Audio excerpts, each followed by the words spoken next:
हरणं हरणं हरणं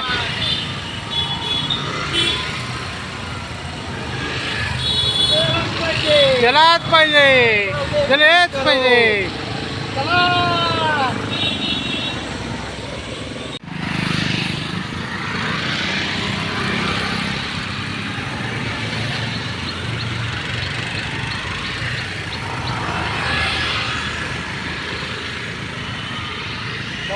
आला पाहिजे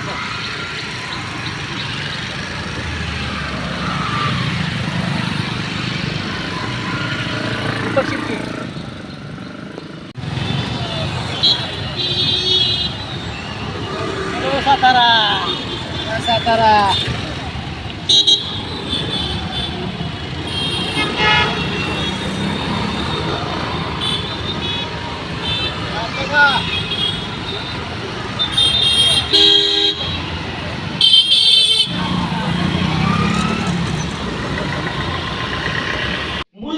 मुलगा रडण्याशिवाय आई बी दूध पाजत नाही.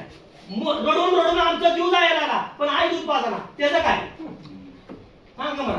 काय सांगा, एखाद्या महिन्याची पेन्शन राहिलेली असेल तर त्याच्यामध्ये शासनानं काही आपल्या पुरतीच पेंडिंग ठेवली आहे जाणीवपूर्वक असं आहे का? साताऱ्याची फक्त राहिलेली आहे, बाकीच्या जिल्ह्याची दिली असं आहे का? काय काय 1.5 पडली सर, असं काय म्हणताय? 1.5 रुपये ना त्यांचीच राहिली या. 1.5 पडली सर. काय काय ना लातूरची पडली आहे, सोलापूरची पडली आहे, सगळ्यांचे केसेस आमच्या ग्रुपवर पडले सर. एकदा खात्री करा, वाटलं जे पुणे मंत्रालयामध्ये हा विषय पाहत असतील ना त्यांच्याशी आज बोलून घ्या आणि वाटलं शिंदे साहेबांना पण आपण कल्पना देऊ. आणि तुमचे जे बांधव आता ज्यांच्याकडे UDID कार्ड नाही आहे परंतु त्यांनी दाखवलेलं नसेल किंवा नोंदलेलं नसेल तर रेकॉर्डवर दाखल करा, जेणेकरून त्यांच्या पेन्शन मंजुरीमध्ये किंवा अदायगीमध्ये काही अडचण येणार नाही.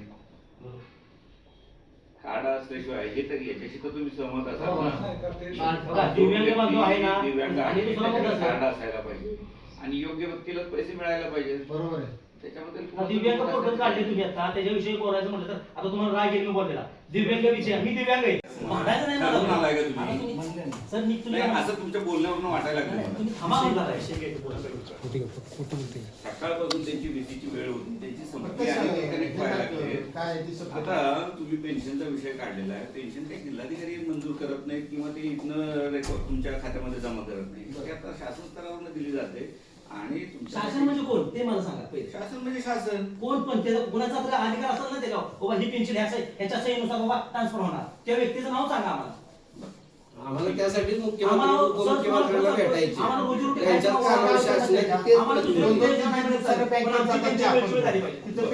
सगळ्यात महत्वाचं आमची पेन्शनचं मूलभूत गरज आहे आम्हाला सर. अन्न वस्त्र निवारा त्याच्यावर चाललंय आमचं. ठीक आहे, त्याच्याबद्दल आता 2 महिने झाले सर पेन्शन नाही. आता काय करणार, आम्ही पेट्रोलला पैसे देत सर स्वतः. मी म्हणलं चला रे बाबा आज. आता मागच्या वेळी देवेंद्र फडणवीस साहेब आले तेव्हा आम्ही आंदोलन केलं, तेव्हा झटकन एका मिनिटात आमची पेन्शन पडली होती. मला माहित नाही त्याच्यामुळे पडली का काय, परंतु राज्यभरामध्ये आता शासनाने एक स्वतंत्र विभाग केलेला आहे त्याच्यासाठी आणि त्यांच्याकडनं पेन्शन जमा होते. तुम्हाला वाटलं त्यांचं नाव वगैरे आम्ही देऊ, लेखी देऊ, त्याच्याबद्दल काही. UDID कार्ड असलेले त्यांच्या पेन्शन रेकॉर्ड जमा झालेले आहेत. ज्यांचे कार्ड नाही आहेत त्यांच्या फक्त बाकी आहेत. एप्रिलची राहिलेली आहे, मार्च पर्यंत जमा झाल्यात ना. झालेले आहे तर माहिती घ्या ना. मार्च आणि एप्रिल आता चालूच राहिलेली आहे, आम्ही मान्य करतो ना. ती काही